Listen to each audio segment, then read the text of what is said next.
بسم اللہ الرحمن الرحیم۔ محترم سامعین، سنسنی، تجسس اور سیر و تفریح سے بھرپور مشہور زمانہ ناول بازیگر کی اب تک آپ 80 اقساط سماعت فرما چکے ہیں، اور اب پیش خدمت ہے قسط نمبر 81۔ مارٹی کی آنکھیں خیرہ ہو گئی تھی۔ وہ بدحواسی میں سب کے چہرے دیکھ رہا تھا۔ مجھ پر اس کی نظر پڑی تو بوکھلا سا گیا۔ راجا استاد!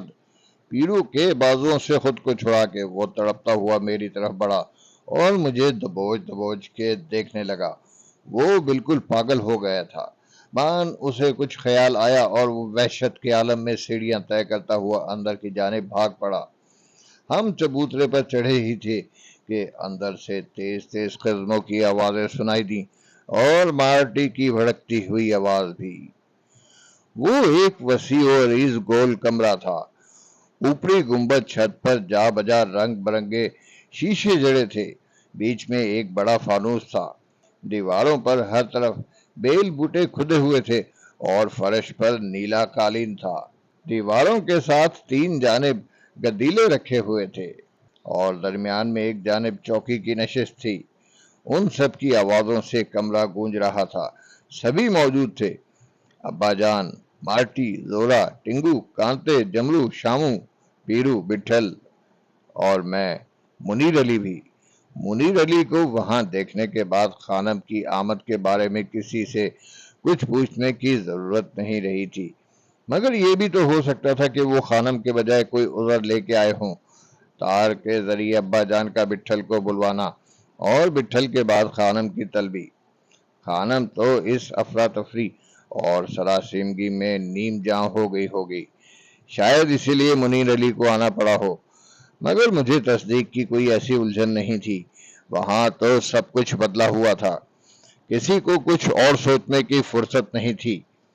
ابا جان کے ایک جانب بٹھل بیٹھا تھا اور دوسری جانب پیرو۔ میں ان کے بالکل سامنے تھا اور وہ مجھے گلے سے لگا کے خوب ٹٹول کے دیکھ چکے تھے، لیکن شاید ابھی تک انہیں کسی فریب نظر کا گمان تھا۔ بار بار ان کی متوحش نگاہیں میری اور پیرو کی طرف اٹھ جاتی تھیں۔ حویلی پر چھائی ہوئی خاموشی صرف چند لمحوں میں بدلیوں کی طرح چھٹ گئی تھی۔ ایسا لگ رہا تھا جیسے سب کے سب ایک دوسرے سے مدتوں بعد ملے ہوں اور سب دنیا سے دور کسی جزیرے میں آ بسے ہوں، کسی گمشدہ جنت میں۔ تجھے دیکھا ہے آج برسوں بعد، آج کا دن گزر نہ جائے کہیں۔ کچھ دیر تک کسی کو ہوش ہی نہیں رہا۔ پھر ابا جان کو احساس ہوا۔ انہوں نے مارٹی کو اشارہ کیا کہ وہ ہم تھکے ہوئوں کے لیے چائے وغیرہ کا بندوبست کرے۔ تھکن تو یہاں آتے ہی دور ہو گئی تھی۔ مارٹی بڑبڑاتا ہوا اٹھ کھڑا ہوا۔ چائے آنے سے پہلے ابا جان نے حکم دیا کہ پہلے سب اپنا حلیہ درست کر لیں۔ لباس تیار ہے اور غسل کے لیے گرم پانی بھی۔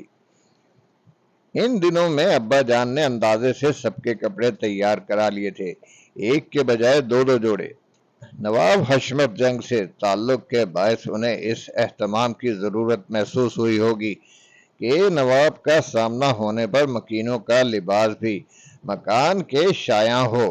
کسی کا جی وہاں سے اٹھنے کو نہیں چاہ رہا تھا، لیکن سب مختلف کمروں میں چلے گئے۔ گول گنبدی نشست گاہ کے تینوں دروازے ایک گول راہداری میں کھلتے تھے۔ وہیں سے کمروں کے لیے مختلف راستے نکلتے تھے۔ ساری کی ساری حویلی بیش قیمت سامان سے مرصع تھی۔ کہیں بھی کسی ویرانی کا احساس نہیں ہوتا تھا۔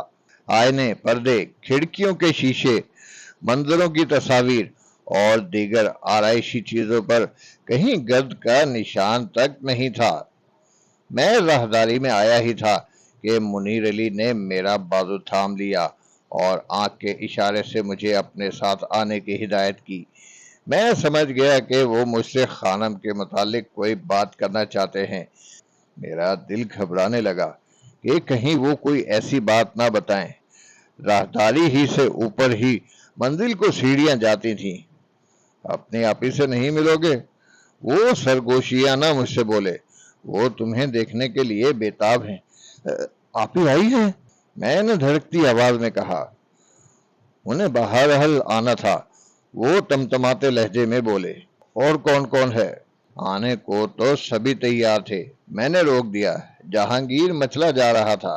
منیر علی نے افسردگی سے کہا، کیا؟ میں نے جھجکتے ہوئے پوچھا، کیا آپ کو سب کچھ معلوم ہے؟ نہیں، وہ متانت سے بولے، بھائی صاحب نے صرف مجھے کو کچھ بتایا ہے۔ میں نے خانم کو تسلی دینے کی اپنی جیسی کوشش کی ہے، لیکن وہ ماشاءاللہ سوجھ بوجھ کے لحاظ سے ہزاروں میں ایک ہے۔ طرح طرح کے سوال کر رہی تھی۔ تمہیں یہاں نہ دیکھ کے بہت پریشان تھی۔ نہ پوچھو، سارے راستے ہم نے وقت کس طرح کاٹا، کیسے کیسے وہم ستا رہے تھے۔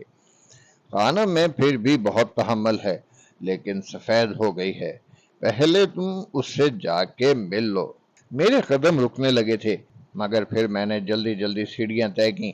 بالائی منزل کے پہلے کمرے کے باہر جروکے کے پاس ہی خانم کھڑی تھی، سر تاپا نیلگوں لباس میں، تنگ موہری کا پاجامہ اور کڑا ہوا کرتا، دوپٹہ بھی اسی رنگ کا تھا، ہاتھوں میں تلائی چوڑیاں۔ اس نے سیڑھیوں پر ہماری چاپیں سن لی تھی۔ اس کا رخ ہماری ہی طرف تھا۔ منیر علی نے غلط نہیں کہا تھا، خانم پہچانی نہیں جا رہی تھی۔ بڑی بڑی پھٹی پھٹی آنکھیں، چہرے کی ساری سرخی پھیکی۔ مجھے دیکھ کے اس کے سراپا میں لہریں سی اٹھی اور اس کے ہونٹ کپ کپانے لگے۔ وہ بے تابانہ میری طرف بڑھی، میرے ہاتھ بھی بے اختیار پھیل گئے۔ میں اسے تسلی دینے آیا تھا، لیکن مجھے اپنی ہی سدھ بدھ نہ رہی۔ خانم نے مجھے بازوؤں میں چھپا لیا، ان میں بہت نرمی اور ٹھنڈک تھی۔ میرا بند بند ٹوٹنے لگا۔ ایسا محسوس ہوا کہ میں چکرا کے گر جاؤں گا، جیسے میرے جسم کی ساری قوت ڈھیر ہو گئی ہو۔ اور خانم کا قد بہت بڑا، اور اس کا سینہ کوئی سمندر ہے، جیسے میں اسے پہلی بار دیکھ رہا ہوں۔ پہلی بار مجھے احساس ہوا کہ میں اس کے اتنے قریب رہ کر بھی اس سے کتنا دور رہا تھا۔ اس نے میرے سر پر ہاتھ رکھا اور اس کی بے قرار انگلیاں میرے بالوں، میری گردن اور کمر پر لرزاں ہوئیں۔ میری آنکھوں سے زار و قطار آنسو جاری ہو گئے۔ مجھے نہیں معلوم کتنا عرصہ گزر گیا۔ منیر علی نے میری کمر پر تھپکی دی اور میرا شانہ پکڑ کے جھنجھوڑا تو میں بوکھلا سا گیا۔ بابر میاں، یہ کیا ہے؟ میں نے تم سے اس لیے تو یہاں آنے کو نہیں کہا تھا۔ منیر علی کی بھرائی ہوئی آواز میرے کانوں میں گونجی۔ انہوں نے مجھے اس سے جدا کر دیا اور میرا ہاتھ پکڑ کے وہیں کمرے کے باہر پڑی ہوئی چوکی پر لے آئے۔ خانم بھی آ کے میرے برابر بیٹھ گئی۔ میری نظریں اس کے چہرے پر گئیں، میری آنکھیں اور دھندلانے لگیں۔ خانم کا چہرہ بھیگا ہوا تھا۔ ہم دونوں دیر تک سر جھکائے بیٹھے رہے۔ منیر علی بھی کچھ نہیں بولے۔ پھر آخر وہی کہنے لگے، میرا خیال ہے بابر میاں، اب نیچے چلو۔ خانم بیٹی، تم بھی اپنا حال کچھ ٹھیک کر لو۔ سب لوگ نیچے بیٹھے ہیں، بٹھل اور پیرو بھی ہیں، ان لوگوں کے لیے تمہیں کچھ انتظام وغیرہ بھی کرنا ہے۔ تھوڑی دیر انہیں یہیں رہنے دیجیے۔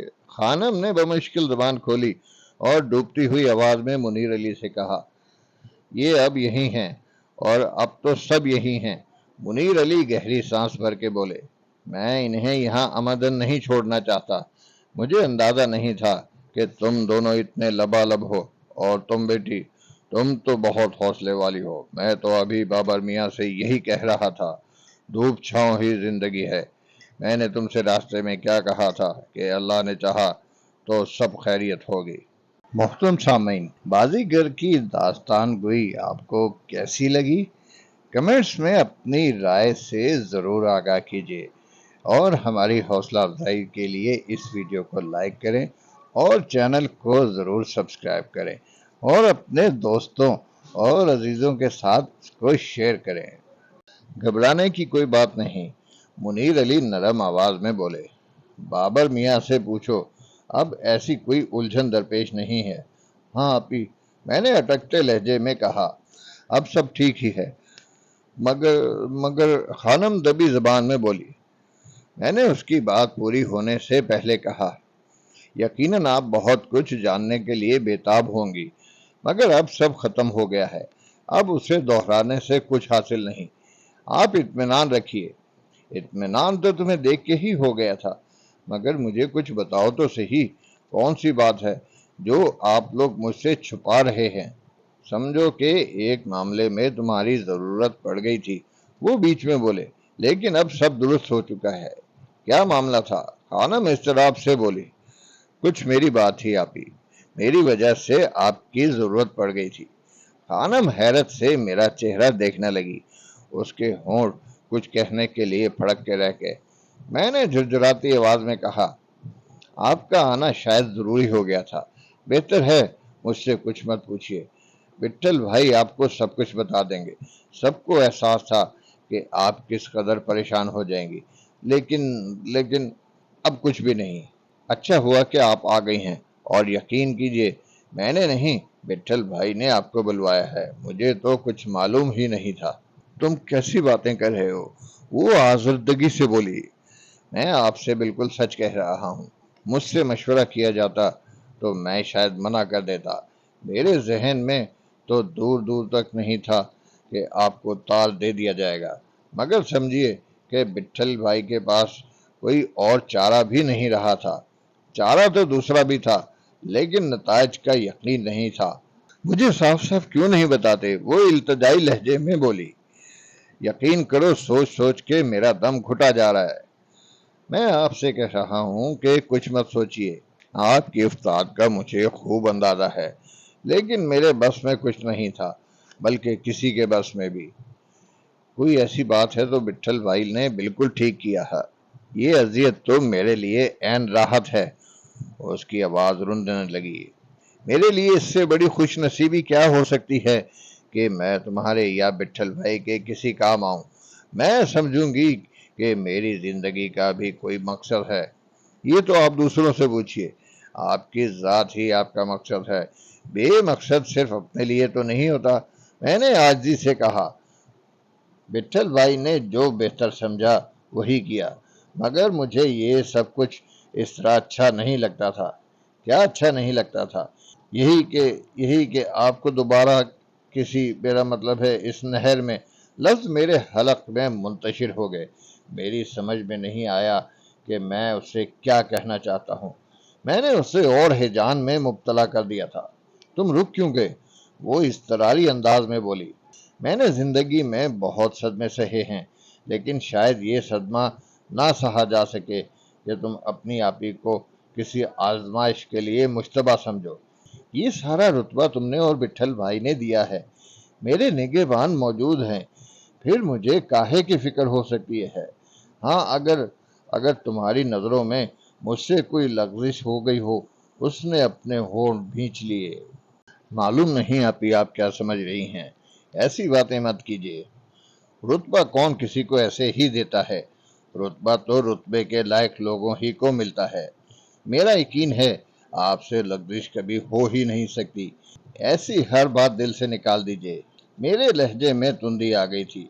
میں نے اس سے کہا، کسی مان پر ہی آپ کو اطلاع دی گئی تھی، وہ وقت اب ٹل گیا ہے، کوئی ایسی بات ہی نہیں ہے، تھی بھی تو اب بالکل نہیں رہی۔ مجھے معلوم تھا کہ میری کوئی بات اسے مطمئن نہیں کر سکے گی۔ ایک بار جی میں آئی کہ اسے سب کچھ بتا دوں۔ اس کی جگہ کوئی بھی ہوتا اسی طرح مضطرب ہو جاتا۔ اسے بلانے کے لیے 2 ارجنٹ تار دیے گئے تھے اور خط لکھا گیا تھا، نیز کسی اور جگہ نہیں، حیدرآباد آنے کو لکھا گیا تھا، جہاں اس نے ایک عرصہ گزارا تھا۔ یہاں آنے کے بعد ہمارا رویہ اس کے لیے بہت ناقابل فہم ہوگا، جانے کیسے کیسے شبے اس کے دل میں پنپ رہے ہوں گے، مگر میں اسے کیا بتاتا؟ میری زبان سے شاید کچھ بھی نہ نکلتا۔ میں نے اس کی منت کی، مجھ سے کچھ مت پوچھیے آپی، شاید میرے لیے آپ کو بتانا مناسب نہ ہو۔ اس کا چہرہ سلگ رہا تھا، آنکھیں انگارے جیسی ہو رہی تھیں، ہونٹوں کے گوشے لرز لرز اٹھتے تھے، مگر اس نے پھر مجھ سے کچھ نہیں کہا۔ منیر علی کرسی سے اٹھ کے چوکی پر آ گئے اور کہنے لگے، تم اتنی ہراساں کیوں ہو رہی ہو بیٹی؟ بابر میاں واقعی ٹھیک کہہ رہے ہیں، اب اسے دہرانا بے نتیجہ ہے۔ میرا خیال ہے ہم جلد ہی یہاں سے چلے جائیں گے، ممکن ہے آج ہی رات۔ خانم کچھ نہیں بولی، انہوں نے اس کے سر پہ ہاتھ رکھ کے آہستگی سے کہا، میں تمہارے باپ کی جگہ ہوں، اور بخدا تم مجھے زہرہ سے زیادہ عزیز ہو۔ کوئی تقدر نہ کرو، میرا کہا تو مانو گی؟ کانم نے ڈبڈبائی نظروں سے بےتابانہ ان کی طرف دیکھا۔ منیر علی نے اسے سینے سے لگایا اور اس کی پیشانی کو بوسہ دیا۔ کانم سسکنے لگی۔ اچھا ہوا کہ ماں زینے پر کسی کی آہٹ ہوئی، وہ ابا جان تھے۔ کانم نے دوپٹے سے چہرہ چھپا لیا اور کمرے میں چلی گئی۔ ابا جان ہمیں آوازیں دیتے ہوئے آئے تھے، مگر ہم دونوں کے چہرے دیکھ کے ٹھٹک گئے۔ پہلے انہوں نے منیر علی کو غور سے دیکھا، پھر مجھے۔ زبان سے کچھ نہیں کہا۔ ہم نیچے ہی آ رہے تھے بھائی صاحب، منیر علی نے زیر لبی سے کہا، اور ابا جان کا ہاتھ پکڑ کے آہستہ آہستہ سیڑھیاں اترنے لگے۔ سورج غروب ہو چکا تھا۔ گول کمرے کا بڑا فانوس روشن کر دیا گیا تھا اور ساری فضا بقمہ نور بنی ہوئی تھی۔ وہاں کانتے اور جمرو دھلے دھلائے بیٹھے تھے۔ گریبان کڑا سفید کرتا، چھوٹی مہری کا سفید پاجامہ اور واسکٹ، دونوں کی واسکٹوں کے رنگ مختلف تھے۔ بال سلیقے سے کڑے ہوئے، میں بھی ایک ثانیے کو چونک پڑا تھا۔ دونوں شہزادے لگ رہے تھے۔ کمرے کا ماحول بھی ایسا ہی تھا، معلوم ہی نہیں ہوتا تھا کہ وہ کانتے اور جمرو ہیں۔ مجھے دیکھ کے دونوں مسکرانے لگے۔ کانتے نے اتراتے ہوئے اپنی واسکٹ کی گرد انگلی سے صاف کی۔ مجھے بھی ہنسی آ گئی۔ اتنی دیر میں شامو اور زورا بھی آ گئے، پھر پیرو اور بٹھل، سب کے سب تر و تازہ، شگفتہ شگفتہ نظر آ رہے تھے۔ سب آ چکے تو ایک معمر ملازم نے چپکے سے ابا جان کے کان میں آ کے کچھ کہا۔ ابا جان اٹھ گئے۔ انہوں نے سب کو اٹھ جانے کا اشارہ کیا۔ ہم انہی کی پیروی میں گول کمرے سے نکل کے راہداری کا چند قدمی فاصلہ طے کرتے ہوئے ایک دوسرے کمرے میں آ گئے۔ یہاں ایک لمبی چوڑی میز لگی تھی۔ میز پر قسم قسم کی چیزیں چنی ہوئی تھیں، چائے، دوسرے مشروبات، پھل، میوے، مٹھائیاں اور کئی طرح کی نمکین چیزیں۔ کھانے کا اہتمام بھی اس سے بڑھ کے کیا ہوگا۔ میں نے نہ غسل کیا تھا، نہ لباس بدلا تھا۔ نیچے آ کے منیر علی نے مجھے روک لیا تھا کہ چائے تیار ہے، اب ناشتے وغیرہ سے نمٹ کے ہی لباس تبدیل کرنا۔ رات کے کھانے میں بھی اب کتنا وقت رہ گیا تھا، لیکن بٹھل کے سوا سب نے خوب سیر ہو کے کھایا۔ اس نے صرف ایک پیالی چائے اور تھوڑی سی آلو کی چاٹ کے سوا کچھ نہیں لیا۔ بٹھل ویسے بھی ان سب سے الگ دکھائی دے رہا تھا، جیسے وہ وہاں موجود ہی نہ ہو۔ شاید اور کسی نے خیال نہ کیا ہو، لیکن مجھے بٹھل کی طبیعت کچھ ٹھیک نہیں لگ رہی تھی۔ اس کی آنکھیں بھاری بھاری تھیں، چہرہ سوجا ہوا تھا اور ماتھے پر شکنوں کا جال پھیلا ہوا تھا۔ اتنے دنوں تک وہ تقریباً جاگتا ہی رہا تھا۔ ممکن ہے یہ حال تھکن کی وجہ سے ہو، اسے گہری نیند کی ضرورت تھی۔ ہجوم سے آنے کے بعد شروع میں تو یہاں کی خاموشی بہت عجیب معلوم ہوئی، لیکن جلد ہی یہاں کے در و دیوار سب مانوس ہو گئے۔ مارٹی سب کا میزبان بنا ہوا تھا اور بس یہ کسر رہ گئی تھی کہ وہ پلیٹیں ہمارے منہ میں ٹھونس دے۔ ادھر سے ادھر دوڑا دوڑا پھر رہا تھا، ہر ایک کے منہ میں مٹھائی کا پورا دانہ رکھ دیتا، پھر خود ہی بری طرح کھلکھلانے لگتا۔ میرا خیال تھا کہ چائے کے دوران وہ بمبئی روانگی کے بارے میں کوئی فیصلہ ضرور کر لیں گے، آج رات یا کل صبح کی گاڑی سے، لیکن کسی نے سفر کا تذکرہ نہیں کیا۔ ابھی وقت تھا، دیوالی گھڑی میں 7:30 بجنے والے تھے۔ گاڑی 9 بجے سے پہلے نہیں جاتی تھی۔ اسٹیشن تک پہنچنے کے لیے بڑا وقت پڑا تھا، لیکن جانے والوں کے انداز ہی اور ہوتے ہیں۔ کوئی اور وقت ہوتا تو ایک رات آرام کر کے چلنے کا مشورہ مناسب رہتا، حالانکہ صحیح آرام تو منزل ہی پر پہنچ کر ملتا ہے۔ ہم حویلی میں آ گئے تھے، لیکن حویلی تھی تو اسی شہر حیدرآباد میں۔ چائے پینے کے بعد سب پھر نشست گاہ میں آ کے بیٹھ گئے۔ ایک ملازم نے بٹھل کے آگے پرانی طرز کا بڑا سا حقہ رکھ دیا، سیاہ قلم کی فرشی، نیچے پر زری جیسا کام، تانبے کی جالی کٹی ہوئی چلم سرپوش کے ساتھ۔ تمباکو کی بھینی بھینی خوشبو کمرے میں پھیل گئی تھی۔ یہ حقہ ابا جان ہی بٹھل کے لیے لائے ہوں گے، کیونکہ بالکل نیا معلوم ہوتا تھا، مگر بٹھل نے چند ہی کش لیے ہوں گے کہ تخت سے اٹھ گیا اور ابا جان کو ساتھ لے کے کمرے سے نکل گیا۔ یقیناً وہ کچھ طے ہی کرنے گئے ہوں گے، مگر یہ بات یہاں سب کے سامنے کرنے میں کیا مذائقہ تھا۔ میری دھڑکن تیز ہو گئی تھی۔ کہیں کسی موقع شبھ گھڑی کے لیے بٹھل کے ذہن میں یہاں کچھ اور وقت گزارنے کا خیال تو نہیں ہے، راستے مخدوش ہونے کا کوئی اندیشہ؟ مگر وقت گزرنے پر تو راستے اور مخدوش ہو سکتے ہیں۔ بٹھل کو واپسی میں دیر ہو گئی۔ میں مارٹی کے ساتھ باہر نکل آیا۔ شامو بھی ہمارے پیچھے پیچھے چلا آیا۔ کانتے اور زورا پہلے ہی کسی طرف نکل گئے تھے۔ مارٹی حویلی دکھانے کے لیے اصرار کرنے لگا۔ میرا جی نہیں چاہ رہا تھا، مگر میں اس کی خاطر انکار نہ کر سکا۔ ویسے بھی مجھے یہاں کون سا کام تھا؟ میں نے اچھی طرح محسوس کر لیا تھا کہ ان میں سے کسی کو اس شہر سے جانے کی کوئی جلدی نہیں ہے۔ شاید میرے ہی حواس کام نہیں کر رہے تھے۔ ان سب کی دانش میں اب کچھ کرنا باقی نہیں رہا تھا۔ دیر سویر سے کوئی فرق نہیں پڑتا۔ حویلی کا ایک حصہ نہیں تھا، مردان خانہ، زنان خانہ، مہمانوں کے لیے خاص حصہ اور مختلف نوعیت کے کمرے۔ نچلی منزل پر تقریبات اور خصوصی محفلوں کے لیے ہال جیسا ایک بڑا کمرہ۔ اوپری منزل پر جانے کے بھی کئی راستے تھے۔ نیچے کی طرح اوپر بھی مختلف اقامتی کمرے ایک دوسرے سے ملے ہوئے تھے اور ایک دوسرے سے الگ بھی۔ اس کے علاوہ ایک تہہ خانہ، زمین دوز ٹھنڈے اور گرم کمرے، ہر جگہ قیمتی سامان موجود تھا۔ میزیں، کرسیاں، پلنگ، آئینے اور تصویریں۔ دیواروں میں الماریوں کی گنجائش رکھی گئی تھی۔ کئی کمروں میں ہوٹلوں کی طرح غسل خانے وغیرہ ملحق بھی تھے۔ دیواریں اور چھت منقش اور کھڑکیوں میں مختلف رنگ کے پردے آراستہ۔ اندر ساری کی ساری عمارت بھول بھلیاں جیسی تھی، جدھر سے نکلو گھوم کے ادھر ہی آ جاؤ۔ عمارت کے ایک حصے میں نوکروں کے مکانات بنے ہوئے تھے۔ زنان خانے کا باغ الگ تھا، عام باغ الگ۔ گھر کی ضرورت کے لیے ترکاریاں اگانے کو ایک مختصر خطہ بھی مخصوص کیا گیا تھا۔ ٹینس کھیلنے کے لیے کورٹ تھا اور باغ میں ایک تالاب بھی۔ تالاب میں مارٹی کے کہنے کے مطابق رنگ برنگی مچھلیاں تیرتی رہتی تھیں۔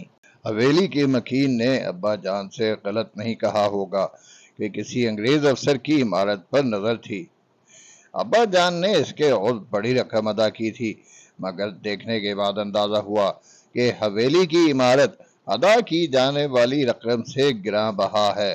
ہو سکتا ہے نواب حشمت جنگ نے حویلی کے مکین سے اپنے خصوصی مراسم پر ابا جان کے لیے کوئی رعایت کرائی ہو اور اس رعایت کا بار خود برداشت کیا ہو۔ حویلی کی سج دھج برقرار رکھنے کے لیے ملازمین کی بڑی تعداد لازم تھی۔ مارٹی مجھے ایک ایک چپا اس طرح دکھا رہا تھا جیسے یہ سب کچھ اسی نے تعمیر کیا ہو اور ہمارا مستقل یہیں رہنے کا ارادہ ہو۔ اس کا اشتیاق مجھے روک لیتا تھا۔ میں باقی پھر پر اٹھا رکھنے اور واپس اندر چلنے کے لیے کہتے کہتے رہ جاتا تھا۔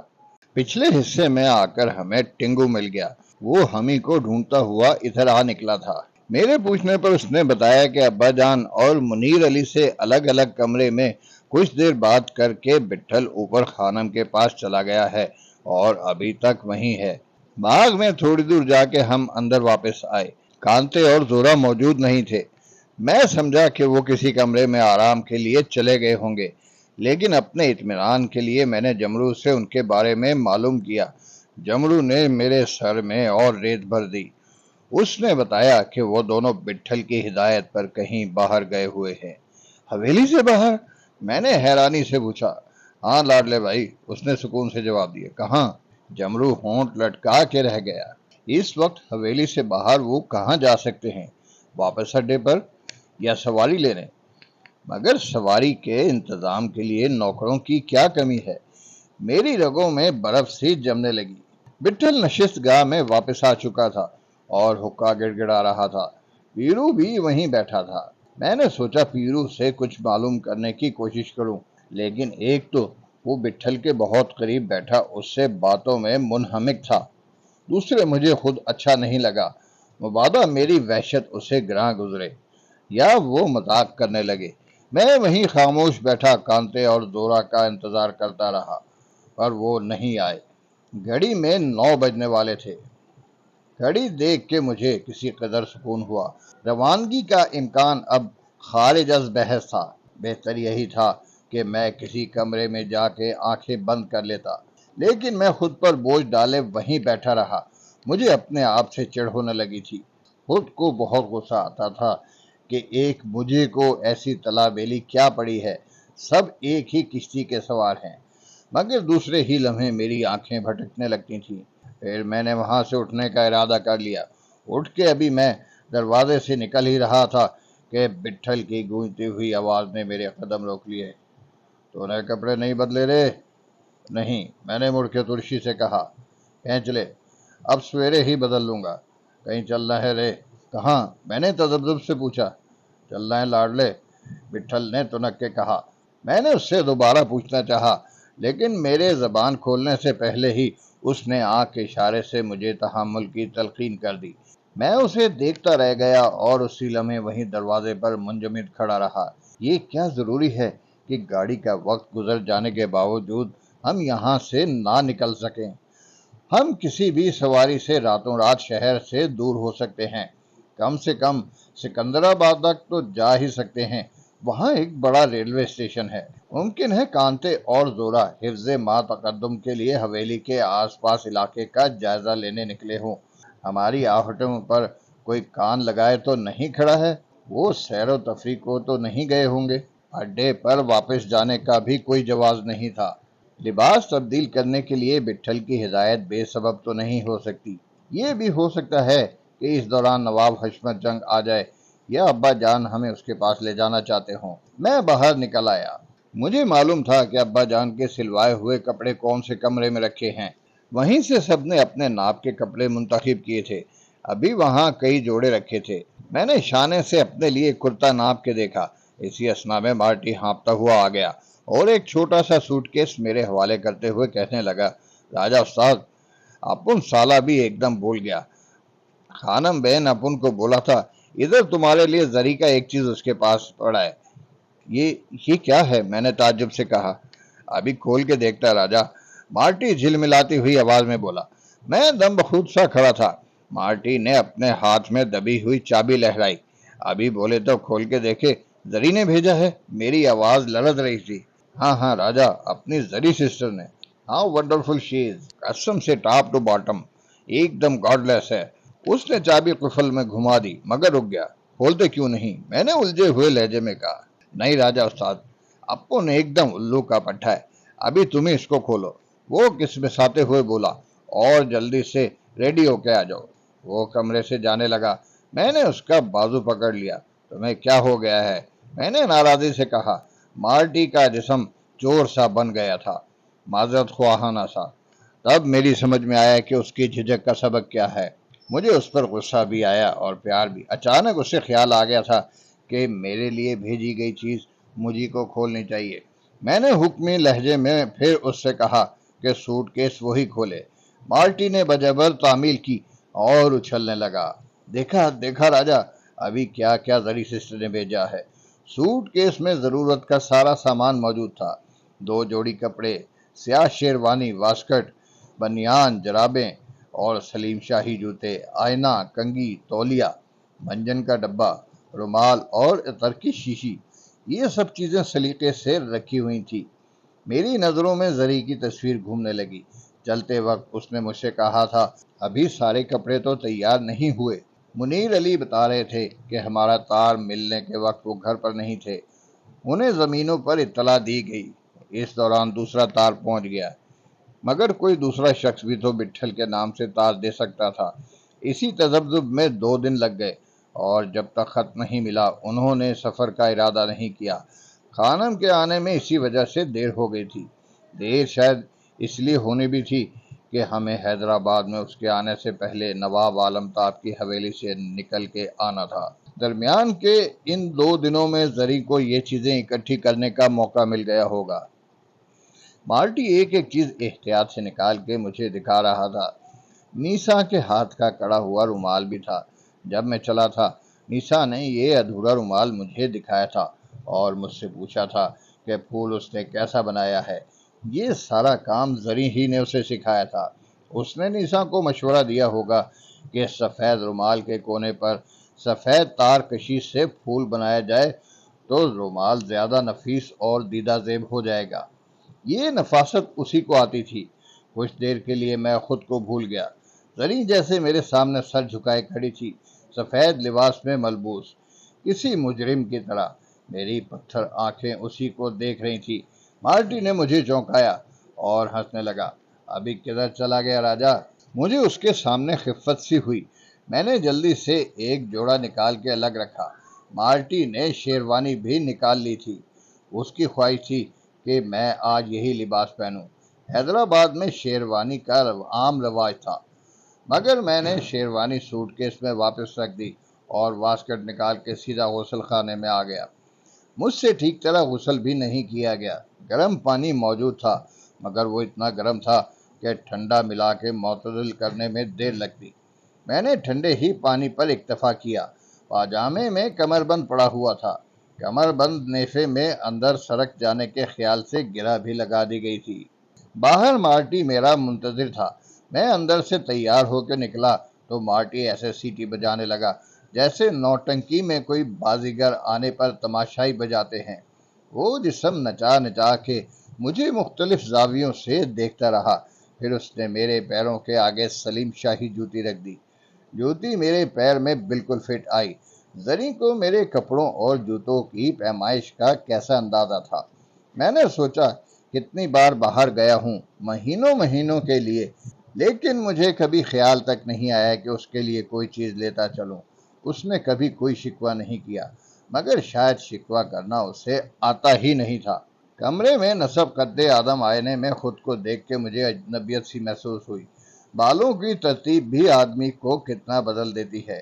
مجھے اچھے نہیں لگ رہے تھے، لیکن مارٹی نے کاڑے تھے، اس لیے میں نے انہیں جوں کا توں رہنے دیا۔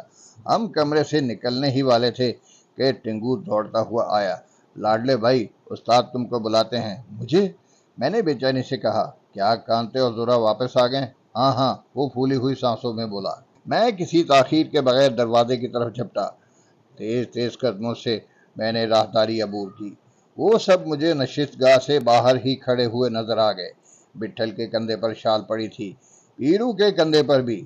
ابا جان شیروانی میں ملبوس تھے، انہیں جیسے میرا ہی انتظار تھا۔ میرے پہنچتے ہی وہ آگے بڑھے اور چبوترے پر چلے آئے۔ باہر موٹر گاڑی کے سائبان میں 2 ٹمٹمیں موجود تھیں۔ ان سب کے چہرے بوجھل تھے، سب گمسم تھے جیسے موت ہو گئی ہو۔ میں ان کے قریب جا کے ٹھٹک سا گیا تھا۔ بٹھل نے مجھے پاس آنے کا اشارہ کیا اور میرے کندھے پر ہاتھ رکھتے ہوئے آہستہ آہستہ آگے بڑھنے لگا۔ جتنی دیر میں ہم ٹمٹم کے قریب پہنچے، چبوترے کے دوسری جانب سے مجھے منیر علی اور خانم آتے دکھائی دیے۔ خانم برقع پہنے ہوئے تھی۔ چبوترے پر روشنی اتنی تیز نہیں تھی، مگر کالے نقاب کے بیچ میں خانم کا چہرہ چاند کے مانند دمک رہا تھا۔ برقعے میں اس کا قد کچھ اور بڑا ہو گیا تھا۔ پہلے ایک لمحے کو مجھے شبہ ہوا کہ وہ کہیں اور نہ جا رہے ہوں، مثلاً نواب حشمت جنگ کے ہاں، لیکن خانم کو آتے دیکھ کے اس شبے کا کوئی جواز نہیں رہا تھا۔ ظاہر ہے وہ نواب حشمت جنگ کے ہاں خانم کو ساتھ لے جانا مناسب نہیں سمجھ سکتے تھے۔ آخر انہوں نے فیصلہ کر لیا تھا۔ میرے سینے میں بھرا ہوا اندھیرا چھٹ گیا۔ ٹم پر چڑھتے وقت کسی نے مجھے ٹوکا دیا۔ انہوں نے کوئی سامان ساتھ نہیں لیا ہے، لیکن اس کا جواب دوسرے ہی پل مل گیا۔ مارٹی، شامو، جمرود اور ٹنگو ہمارے ساتھ ٹمٹم میں نہیں بیٹھے تھے، وہ ہمارے پیچھے پیچھے چبوترے تک آئے تھے، لیکن ابا جان نے انہیں وہیں روک دیا تھا۔ بٹھل نے یہی طے کیا ہوگا کہ وہ سامان لے کے بعد میں آئیں، مگر مارٹی اتنی دیر سے ہمارے ساتھ تھا۔ ایسی کوئی بات ہوتی تو وہ مجھے ضرور بتاتا۔ ممکن ہے مارٹی کے موجود نہ ہونے پر جمرو کو سمجھا دیا گیا ہو۔ پہلی ٹمٹم میں خانم، ابا جان، منیر علی اور بٹھل بیٹھ گئے۔ دوسری میں پیرو، زورا، کانتے اور میں۔ جلد ہی دونوں گاڑیاں عمارت سے نکل کے بڑی سڑک پر آ گئیں۔ میں نے پیرو اور کانتے سے کچھ پوچھنا چاہا، لیکن مناسب نہیں سمجھا، کیونکہ وہ تینوں اپنے آپ میں گم بیٹھے تھے۔ میں بھی چپ رہا۔ اب تھکن ان پر اچھی طرح غالب آ رہی ہوگی۔ سڑک کے 2 لوہیا کھمبوں پر روشنی کی قطاریں حد نظر تک پھیلی ہوئی تھی، آمد و رفت نہ ہونے کے برابر تھی۔ دونوں ٹمٹموں کی چاپیں دور دور تک سنائی دے رہی ہوں گی۔ ہوا نرم اور خنک تھی۔ کبھی کبھی کوئی تیز جھونکا جسم میں خوب سا جاتا تھا۔ ٹمٹم درمیانی رفتار سے آگے بڑھ رہی تھی۔ کسی کے تعاقب کا بظاہر کوئی امکان نہیں تھا۔ کانتے اور زورا سے یہ یقین کر لینے کے بعد ہی بٹھل نے باہر نکلنے کا ارادہ کیا ہوگا۔ تاہم میری نظریں سڑک پر بکھری ہوئی تھیں۔ دونوں اطراف حویلیوں کے برجوں، شہ نشینوں اور جھروکوں میں روشنیاں جھل ملا رہی تھیں۔ ہر سو سکون چھایا ہوا تھا۔ ٹمٹم خاصی دور آنے کے بعد بھی شہر کے گنجان علاقے میں داخل نہیں ہوئی تو مجھے بے کلی ہونے لگی۔ میں نے کچھ دیر اور انتظار کیا، پھر سر نکال کے باہر جھانکا۔ دور دور تک اقامتی علاقہ ہی نظر آ رہا تھا۔ ان تینوں کو سمت کی کوئی فکر معلوم نہیں ہوتی تھی۔ مجھ سے ضبط نہیں ہوا۔ میں نے اپنے پاس بیٹھے ہوئے پیرو سے جھجک کے پوچھا، دادا یہ کہاں جا رہے؟ پیرو نے سر اٹھا کے میری طرف دیکھا اور کسی قدر حیرت آمیز لہجے میں بولا، تجھ کو نہیں پتا جانی؟ ہم بمبئی جا رہے ہیں نا؟ میں نے اٹکتی زبان سے کہا۔ اس نے اپنے پنجے سے میری گردن دبوچ لی اور میرے سر کو جھٹکے دیتے ہوئے بولا، ابھی کدھر رے؟ پھر تم کہاں جا رہے ہو؟ بڑے نواب کے ہاں، وہ آہستگی سے بولا۔ محترم سامعین، بازیگر کی بہترین داستان کے مزید دلچسپ اور سنسنی سے بھرپور واقعات جاننے کے لیے قسط نمبر 82 سماعت فرمائیں۔